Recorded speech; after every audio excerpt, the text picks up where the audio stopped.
struggling to memorize salsa and the bachata moves? Well, this video is for you.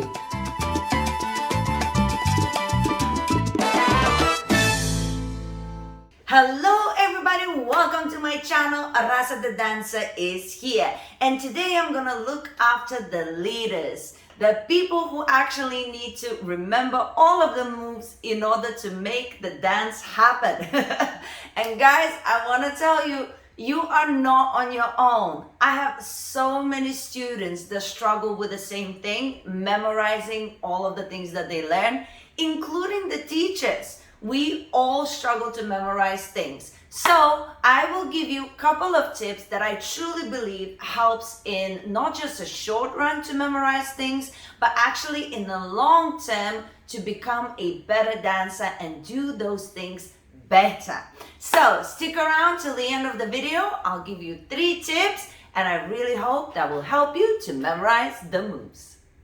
One thing to remember, we all learn differently. Some learn by watching and they pick it up like that. Some people need a lot of practice, muscle memory to do it over and over again. Some people need a combination of 2. Some people are very good at footwork, some people good at body movement, some people good at spinning. We all have things that we're really good at, or we have things that we have weakness for, right? So it's all different, but one thing is universal: less is more in a class. So no matter how good you are or bad at picking up things, it's universal that the longer the routine, the less likely you're gonna learn anything or remember anything. So I truly believe you need to stand up for yourself, and if you're in a class and it's, it's just never ending routine and you don't think you're gonna remember, speak up. Of course, you have to be in an appropriate level to speak up. If you go to an advanced class and you are, an improver intermediate, you shouldn't be in that class. That's why you cannot pick up the routine. But if you are in an appropriate class and you've been there for a really long time, you know the teacher very well, speak up for yourself. The teacher should be aware, of course, of the class and the situation. Sometimes as teachers we get overexcited and we start doing all these crazy things, but less is more. So please make sure you look after yourself. Don't look at the other person who picks it up quickly. He has his own struggles, but you have to make sure that you take something out of the class. And believe me when I say less is more. So make sure you communicate what you need in a class with your teacher, because trust me, you are the majority. Number 2, learning routines is counterproductive, okay? And I will break it down in many different pieces, okay? So first of all, in the classes, we do routines, usually because they're a set of moves and we want you to keep practicing them all together. So it becomes a routine, right? And that's why we do routines in classes, because we have separate set of moves. We put them together so you could keep practicing. Also, it's an example of how you can put things together, and every time it's a different way, so you get an understanding also that it's not just that move, you can link it into other moves, so it gives you an understanding of that as well. That's why we do the routines. But learning a routine is counterproductive. You have to understand that that routine is made of set of separate moves and techniques, okay? So you need to be able, no matter what class you are attending, that routine has to be set of separate moves.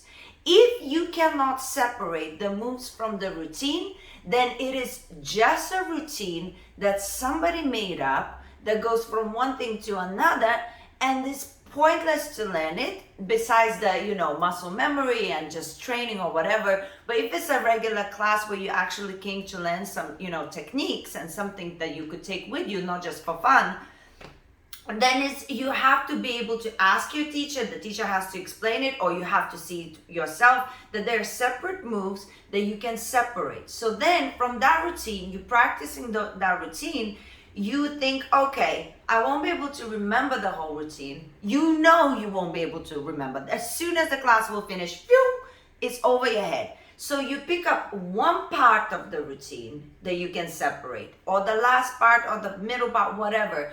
One part, and you practice that part the end of the class with loads of followers, and you just do it over and over and over again, so that one part could stick and you have something to put in your pocket. Next time you will practice other parts. Yes, I have some students that say, well, I want to learn routines, just set of routines, because it's easier, I will have something to practice, and then once I get comfortable with some routines, I will start taking them apart or whatever. It never happens.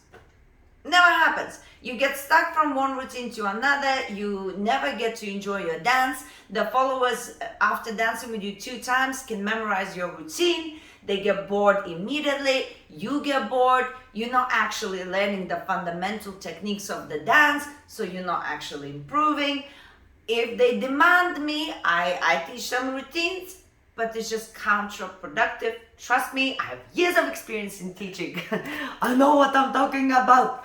So this is what is very important in the class. If you're learning a routine and you cannot separate even one move out of that routine to practice after the class, something's up.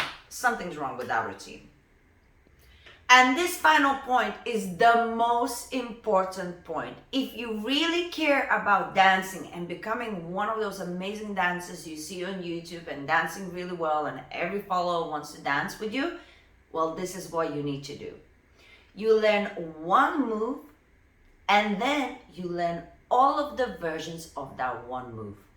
For example, if you dance salsa and you learn how to lead the follower to the right, you need to learn how to lead the follower to the right with the other hand, then with 2 hands, then maybe as you're turning with the flick. And then you think, how can I combine them together? What will happen if I change the hand here? You learn that one technique, which is prep and turn, and then different versions of it. What happens suddenly, not only you know a move, you know different versions of that move. And you're not stuck in the routine, you are actually learning a technique, and you are building a skill to improvise and interpret the moves and put them together yourself. It's the same as, for example, in Bachata. If you learn the step Madrid, if you learn that step, you learn the basic version, then learn every single version of it, Dominican version of it. You learn how to change 5, 6, 7, 8. Instead of finishing Madrid, maybe you twist and turn.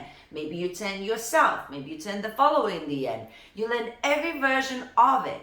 And suddenly, you not only have Madrid, you have millions of versions of it. So you don't get stuck doing the same thing. You're learning amazing technique. And then you have many ways to interpret that technique.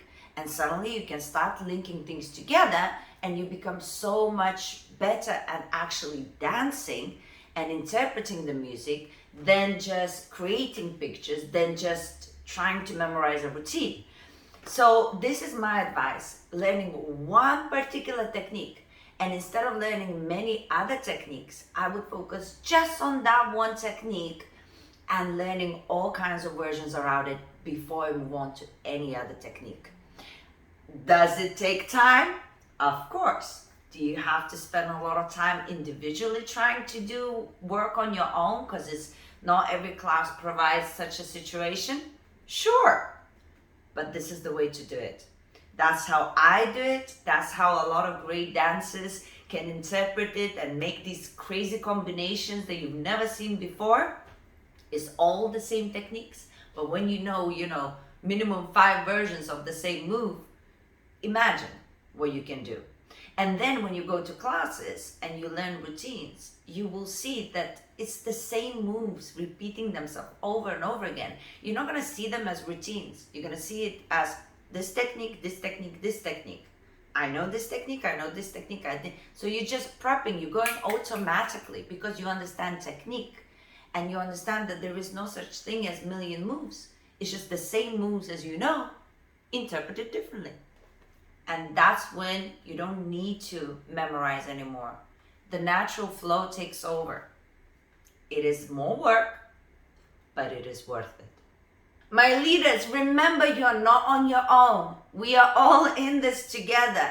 And if you'd like me to make a video of actually demonstrating one technique and many versions of it with my partner, please let me know and I'll make that video for you. Remember, this channel is not just for me, it's for all of us. So use the comment section if you'd like me to demonstrate some of the techniques and many different versions of it for you to have a clearer understanding of what I mean. Leave a comment and I'll do that for you. In the meantime, check out these other videos about leading and I will see you very soon. Oh, and by the way, have you subscribed?